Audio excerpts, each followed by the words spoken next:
Okay, let's see what's in the mailbox. Ah, there's something. Let's go find out what this is. So I have my cup of chrysanthemum tea, and I'm ready to open my mail. What's in the package?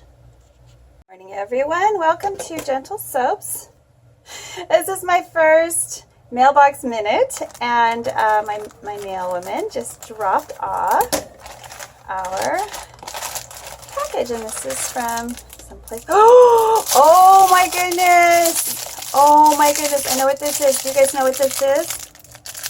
This is a koi fish mold, and it is the perfect size for a bar soap or a bath bomb. Oh, I'm gonna have fun with this.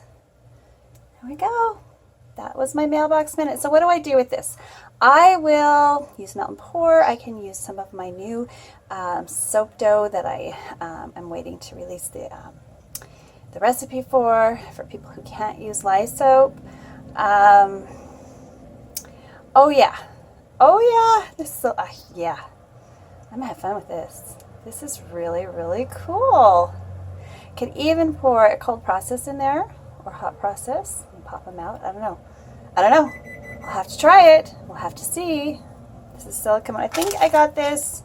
I don't know where. I got it somewhere. I'll have to do a quickie on where to find supplies and just show you how I do my searches. But I wanted a koi fish and about this size, and I found it. Whoop, whoop. There's your mailbox minute from Jentle Soaps. Bye for now.